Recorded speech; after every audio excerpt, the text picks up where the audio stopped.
Yang ada dalam tubuh kita dipompakan dari jantung melalui sirkulasi pendek, sirkulasi paru-paru, masuk ke kanan dan ke kiri. Dan di sini di alveoli, ini pembuluh darah kecil semua nih. Ditukarlah CO2 dengan oksigen. Maka judulnya adalah menjadi darah bersih karena darah mengandung oksigen. Sekali lagi, ini fungsi tidak lepas daripada fungsi yang lain. Ya. Kemudian lanjut lagi ke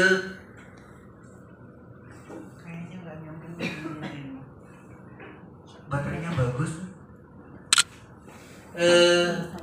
Kardiovaskuler. Kardiovaskuler juga hal yang sama.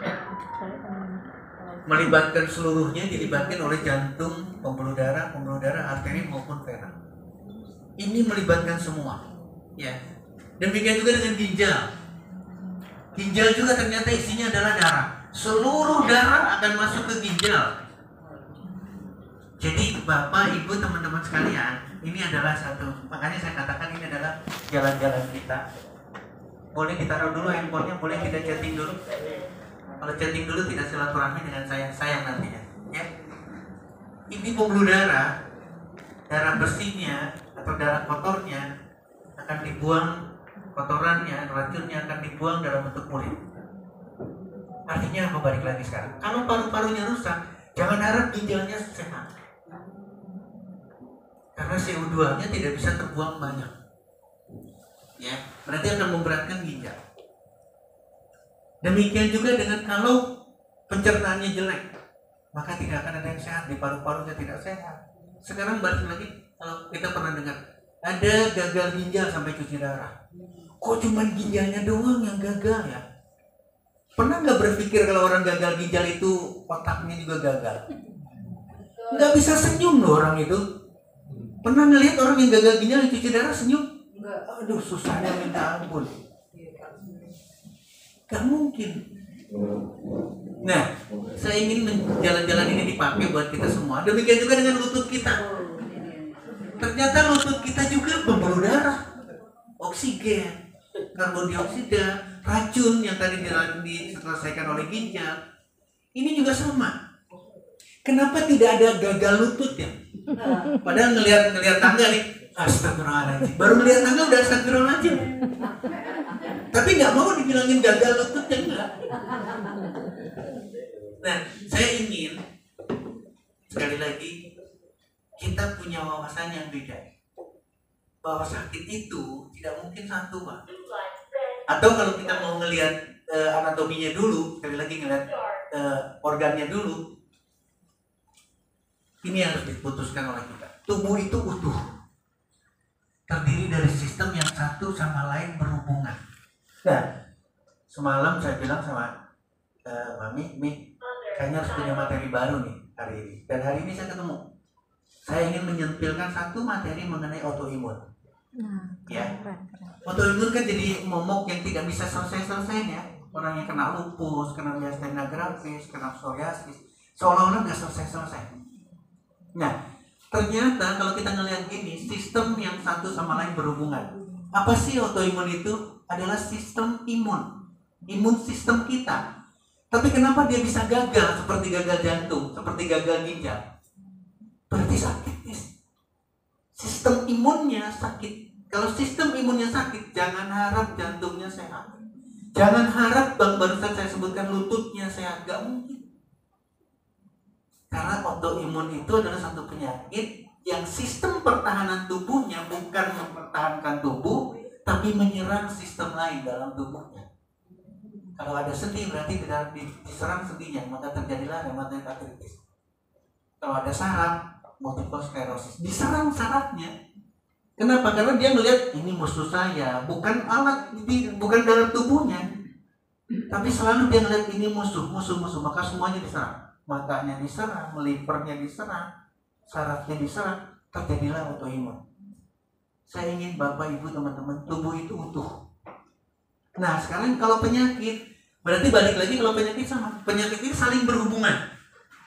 Dan celakanya ketika ada satu sistem yang tidak kuat, maka akan muncul yang dikatakan sebagai komplikasi. Ingat ya, orangnya diabetes. Tapi yang diributkan bukan tinggi kadar gula darah. Yang diributkan adalah kakinya yang mau diamputasi. Setuju ya? Atau matanya yang mau buta. Pandangan matanya kabur. Saya punya saudara di Semarang, pendeta besar, pendeta cukup terkenal banget. Khotbah di depan itu luar biasa. Tapi setelah khotbah dia udah gak ngeliat lagi umatnya, gak ngeliat lagi jemaat yang ada di depannya. Dia minta sama istrinya, dipanggil istrinya untuk jalan aja dia udah gak bisa, karena dia diabetes luar biasa dengan neuropatinya, komplikasinya luar biasa. Udah gak bisa lihat lagi jemaatnya udah gak ngeliat. Dia panggil istrinya untuk tuntun dia satu titik. Ini penyakit itu tidak mungkin satu. Penyakit itu berhubungan dan akan mendapatkan komplikasi. Nah, saya ingin seperti yang tadi disampaikan sama Pak Edi, ya, bukan lagi yang dikonsumsi saja nih kita bicaranya. Tapi kalau Pak Edi tadi mengisyaratkan terapi dari luar, boleh dong tepuk tangan buat Porowe. Karena sekarang jadi bukan cerita lagi, sekarang jadi memasyarakat banget. Saya bangga banget, tidak akan kurang semangatnya. Saya ingin Bapak Ibu teman-teman sekalian jatuhnya ke sini.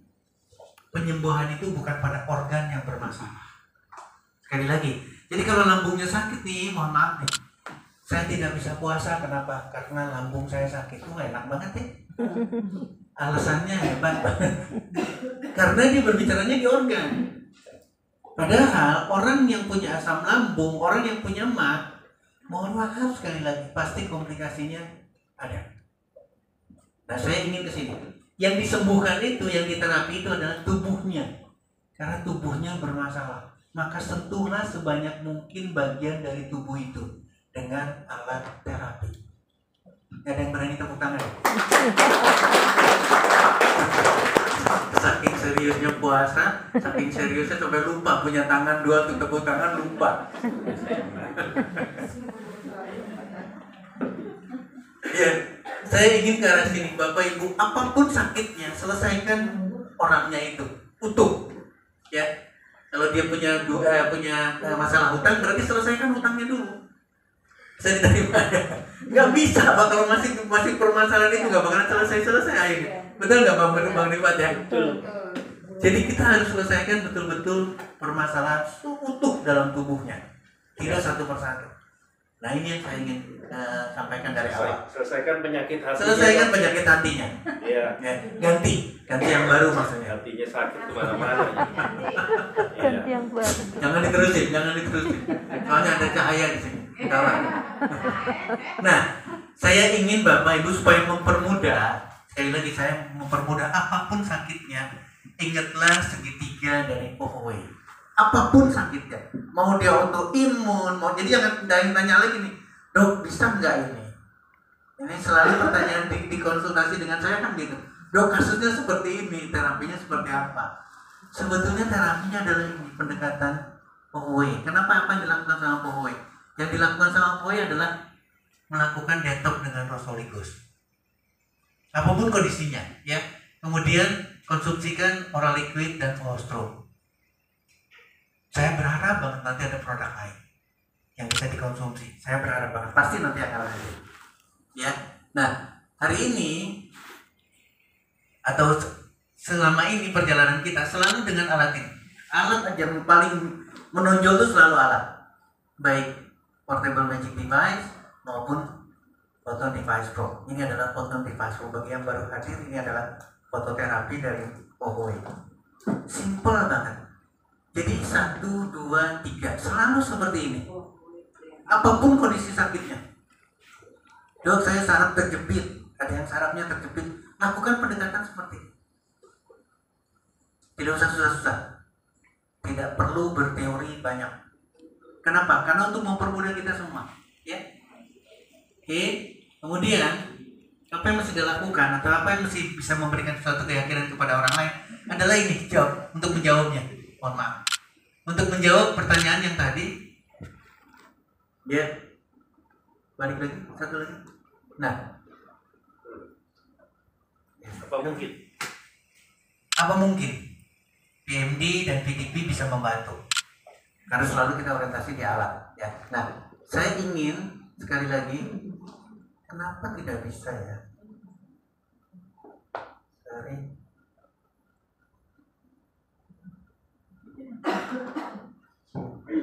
Nah, jalan. Saya ingin mengamati ini selalu. Peraturan Pemerintah Republik Indonesia 103/2014 tentang apa? Pelayanan kesehatan tradisional. Kenapa demikian? Karena kita berhadapan dengan tradisional. Yang kita lakukan dengan alat, baik portable magic device maupun photon device pro adalah tradisional.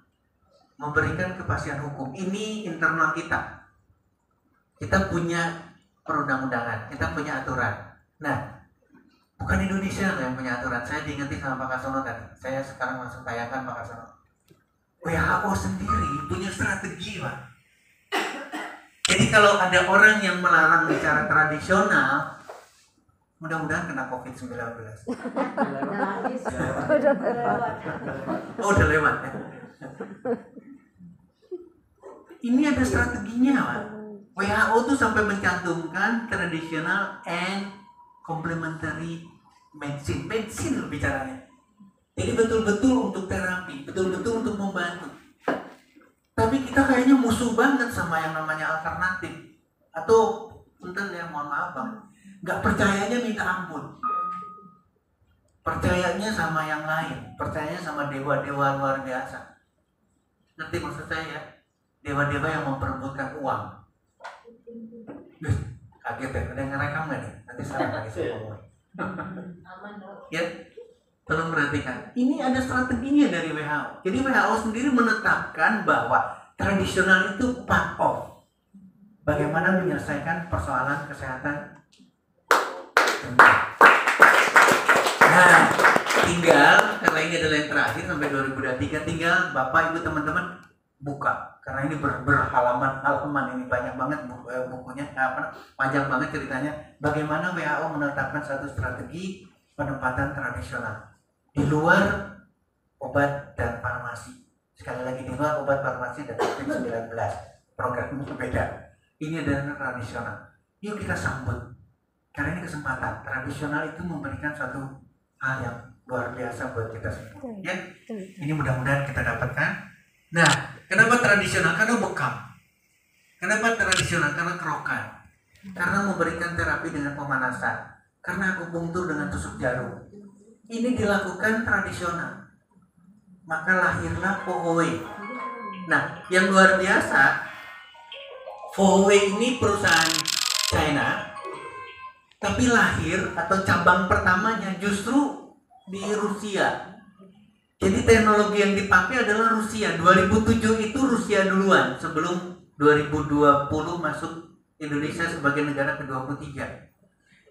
Jadi bekamnya, kerokannya, hiperterminya atau heat terapinya dan seterusnya, ini justru atas pengawalan satu teknologi yang harusnya kita tidak perlu berdebat lagi di sana karena teknologinya adalah Rusia. Boleh tepuk tangan ya? Oke. Saya kira tidak perlu karena ini adalah kombinasi antara modern dan dengan Cina atau dengan itu. Nah, saya ingin ke sini. Bapak Ibu sekalian, mudah-mudahan bisa melihat ini manfaat tensnya kalau kita melihat ya. Ini di tulang belakang dari yang tadi saya jelaskan tadi ya. Bisa dilihat Bapak Ibu sekalian. Hanya menyentuh susunan saraf saja berarti kita sudah memberikan, mohon maaf ya, mungkin tidak terapi dulu lah, tidak penyembuhan dulu lah ya, tidak sampai bermuluk-muluk lah, tapi organ ini akan tersentuh. Ingat ya, organ ini akan terangsang, akan diajak untuk melihat atau menyaksikan bahwa dalam satu tubuh seseorang itu memang bermasalah atau ada masalah.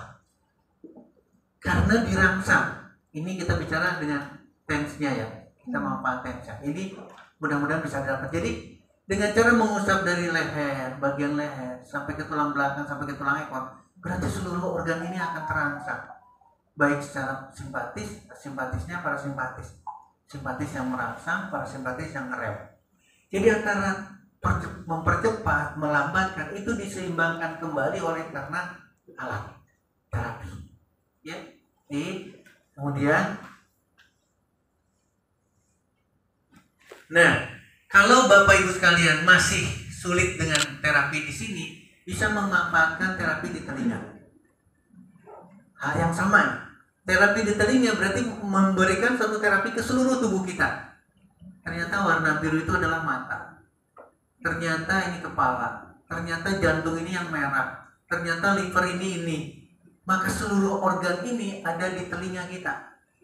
Rajin-rajinlah terapi telinga, itu sudah memberikan terapi ke badan kita. Mudah-mudahan didapat dari sini. Atau kalau telinga masih susah, kita bisa melakukan lewat tangan kita. Sama. Berarti tangan kita juga bisa diterapi dengan pendekatan yang sama. Mudah-mudahan dapat ya. Saya balik ke sana, ini sama. Saya kira tidak perlu lagi. Nah, bagaimana bisa membantu? Maka saya ingin Bapak, Ibu, teman-teman sekalian, itu bareng-bareng dengan, maksudnya itu bukan dari Setio, bukan dari Fohowe untuk keyakinan itu, tapi dari kita sama-sama. Carilah, seperti yang tadi Pak Handi tanya ke saya, Dok, materi.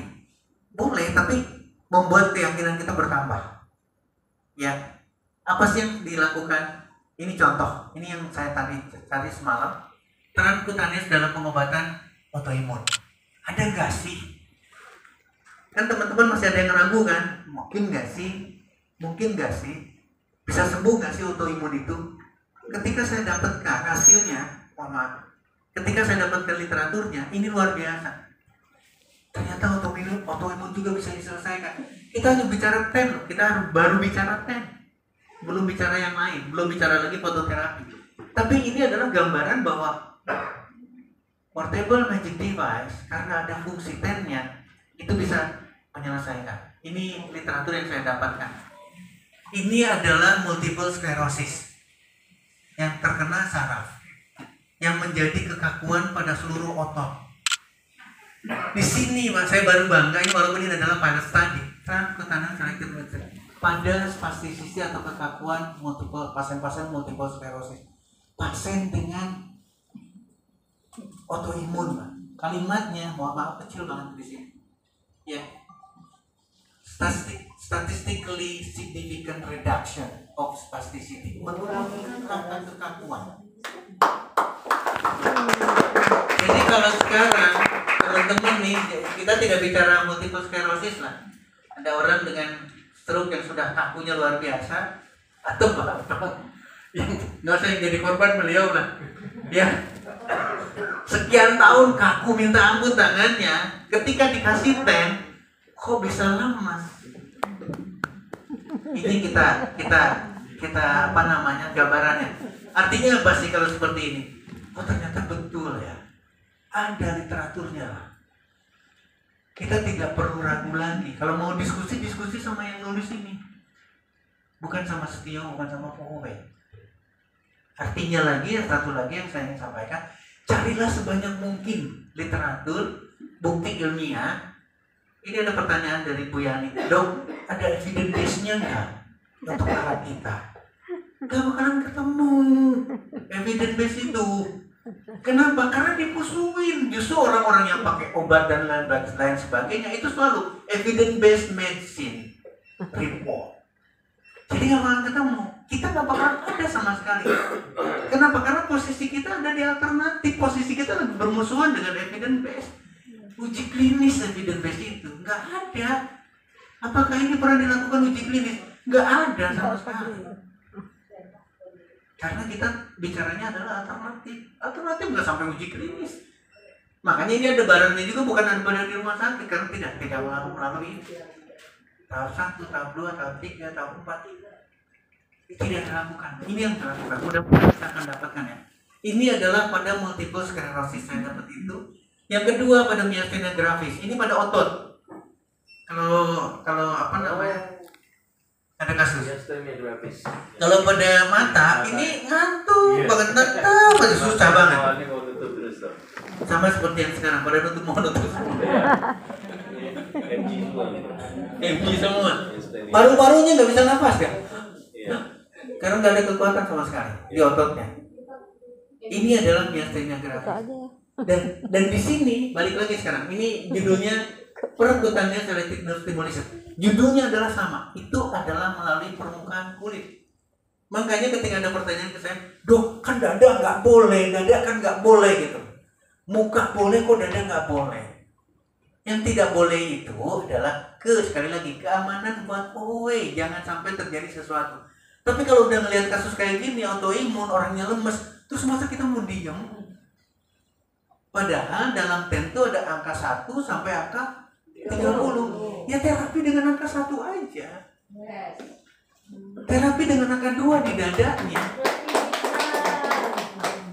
Tapi hasilnya dahsyat. Orang itu tadinya napasnya nggak bisa napas, dia langsung lega lagi. Fantastik kok.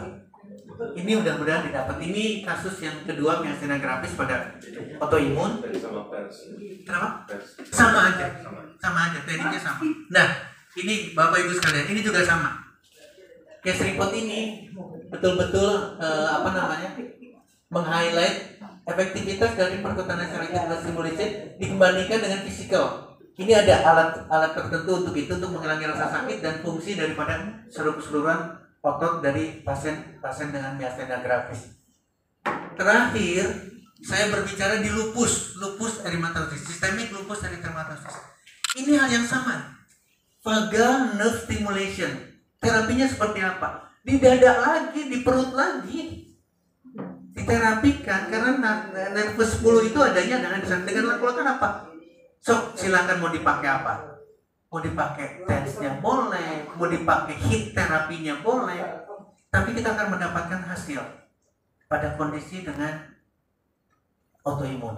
Boleh tepuk tangan ya. Nah, ini yang saya ingin dapatkan beberapa literatur. Diabetes, saya sudah tidak bicara lagi diabetes banyak banget. Ini lokal malah. Dari mana? Dari Universitas Diponegoro. Ternyata dipakai untuk menyelesaikan diabetes. Ya. Intervensi TEN yang diberikan tidak menyebabkan efek samping. Itu yang pertama. Kemudian yang kedua, can be given at any time. Bisa dilakukan kapan saja tanpa ada tambahan efek samping. Jadi betul-betul keren, benar-benar aman banget untuk TEN itu. Jadi bukan barang yang harus profesional, yang harus orang terlatih, tidak. Everybody can do it dengan segala konsekuensi aman dan efektif. Boleh tepuk tangan ya. Ini adalah untuk diabetes. Kemudian diabetes lagi dari luar, ini hal yang sama. Saya kira tidak perlu dibahas. Ini beberapa literatur, banyak penelitinya. Ini juga sama, penggunaan TEN memperbaiki seluruh simptom. Ini hal yang sama. Diabetes lagi, saya tidak akan panjang. Ya, TEN memperbaiki status pasien diabetes. Kemudian ini dari dalam lagi, dari Muhammadiyah Malang, ya, dalam bentuk akupressur klinik di sana. Tapi penggunaannya adalah penggunaan TEN menurunkan kadar gula darahnya. Bagaimana pada kanker? Hal yang sama, TEN pada kanker. Ya, ini hal yang sama didapatkan TEN dengan mengurangi rasa sakit pasien dengan kanker dan diberikan kemoterapi. Karena kalau udah kemoterapi pasti sakit. TEN itu bukan cuma bicara di kanker ya, ini adalah bicara kayak kanker dan ada di dalamnya kanker, tapi seluruh kondisi bisa diselesaikan. Dahsyat Pak. Balik lagi, ini didapatkan dari literatur, didapatkan dari tulisan yang real, bukan tanggapan seseorang. Ya. Kemudian ini hal yang sama, TEN, kalimatnya diambil, merupakan prosedur yang aman dan bisa dilakukan sendiri. Ini sendiri dan aman. Boleh sekali lagi tepuk tangan ya. Ini pada kasus kanker lagi, yang lain kasus kanker hal yang sama. Ini pada kanker tulang, successful dalam mengurangi rasa sakitnya. Kemudian bagaimana pada stroke? Stroke banyak banget, saya tidak perlu cerita lagi nih. Ini pada stroke, cuman saya dapat yang menarik di sini adalah dispagi. Apa sih dispagi itu? Orang yang stroke itu untuk menelan aja susah. Ya. Udah pakai makanan cair aja tetap nggak bisa ketelan. Ya, udah pasti kurus, udah pasti susah makan, pasti pakai sonde makanannya. Ini adalah suatu evaluasi bagaimana pemanfaatan TEN terhadap pasien dengan stroke yang mengalami kesulitan makan. Nah, balik lagi terapinya. Mau di punggung boleh, mau di kuping boleh, mau di jari boleh. Ya, balik lagi sekarang. Ketika kita ngerangsang, itu pasti akan dapat. Mau di lehernya di sini silakan. Asalkan 1, 2, 1, 2. Nggak usah banyak-banyak. Kalau kesulitan bicara karena Same way. Cara yang sama. kan semuanya. Ya, jadi kita nggak usah ragu. Ini yang dievaluasi adalah MASA. Apa sih? Ini nama orang penemunya. Assessment Falling Ability. Jadi kemampuan menelan. Dan hasilnya significantly increase. Ini jadi kebanggaan ketika saya cari lagi untuk meyakinkan saya, untuk meyakinkan diri sendiri. Ini nggak ragu lagi kita. Kalau lumpuh yang lainnya sudah cerita banyak kan, lumpuh kakinya dan lain sebagainya. Tapi sekarang lumpuh yang sulit aja untuk menelan aja, itu dengan mudah diselesaikan oleh TEN. Ya, kita bicara TEN. Kemudian mungkin ada yang lain, diabetes. Ya, ini ceritanya, kalimatnya bagus sekali. Possibility untuk menyetop insulin dari luar. Boleh dong tepuk tangan. Kita nggak pernah berpikir ke sana, Pak. Kita nggak pernah berpikir bahwa TEN itu mampu menghentikan suntikan insulin pada pasien diabetes dengan suntikan insulin. Type 2 ya, bukan tipe 1 ya, tipe 2 ya, dengan obat. Atau kalimat berikutnya, possibility to stop the drug. Orang anti diabetes aja di stop, Pak. Kenapa kita ragu gitu? Ini kesempatan buat kita berpikir. Ini kesempatan kita silaturahmi ya. Kemudian apalagi sekarang di sini hal yang sama, ini adalah luka pada diabetes, selesaikan ya dengan TEN. Luka diabetes lagi, ini dengan low laser, nanti sama. Ini laser, mohon maaf tadi bukan TEN lagi, kita bicara sudah laser ya. Laser lagi pada pengobatan diabetes. Ini penelitiannya banyak banget. Laser mau di hidung boleh? Mana tas saya? Seluruh badan boleh kan? Mau di sini boleh? Saya ada yang pegang multi laser? Aku. Saya bawa multi laser soalnya. Nah, Bu Susi, Bu Yani selalu bawa tapi nggak dipakai saya Pak. Tuh, ini boleh yang satu lagi? Nggak dibawa. Ini bicaranya Bu Yani. Ya, padanya ada ya. Tuh, ini adalah laser lah. Tinggal dinyalakan, ini udah gitu full lagi. Alhamdulillah. Cuma tinggal ganti ini aja plastiknya. Kalau mau pakai buat siapa, pakai plastik sendiri. Masukkan di hidung boleh. Tapi ini terapi, Pak. Terapi untuk menyelesaikan diabetes. Terapi untuk menyelesaikan shock, Pak. Saya tadi bicarakan, tadi tensi saya karena capek, karena kurang tidur dan sebagainya perjalanan. Saya relatif kecil banget tidurnya. Tensi itu sampai 150 lebih. Yang saya lakukan cuma ini doang, saya tembak di sini, saya manfaatkan benar-benar ini. Ya, ini udah nyala, manfaatkan di sini aja sampai 1 jam itu capek. Istilahnya multi lasernya capek. Saya nyalain lagi sampai habis baterainya. Orang berpikirnya nggak peduli, pokoknya sampai habis nanti saya cas lagi. Nanti ketika ini aksesorisnya yang lain dengan papan, saya taruh di punggung, masukin aja ke pakaian dalam. Entah di mana titiknya, bodo amat. Pokoknya lasernya masuk aja ke badan kita. Dan itu dahsyat hasilnya. Tensi kemarin di tensi berapa? 110, yang kedua malah 90. Saya kaget juga. Gawat, saya bilang tensi saya serendah itu. Dahsyat Pak hasilnya, Pak. Keren. Boleh ya, tepuk tangan ya. Iya, terima kasih dia. Nah, balik lagi ke sini. Ini literaturnya banyak sekali, Pak. Apa sih yang dilakukan oleh laser? Tolong pelajari lagi, laser itu singkatan ya. L-nya itu light, cahaya. Nggak beda dengan ini. Ini saya nyalain sekarang. Laser itu ini Pak. Light amplification berarti di amplify. Ya, diperkuat. Karena di sana ada emisi. Itu adalah laser. Laser adalah light, sekali lagi ya. Light amplification. A-nya adalah E-nya apa? S-nya adalah stimulated. Terus kemudian emission dan R-nya adalah radiation. Artinya ke sini lagi, nggak mungkin ada radiasinya lagi. Apa yang dilakukan oleh laser? Apa yang dilakukan oleh cahaya?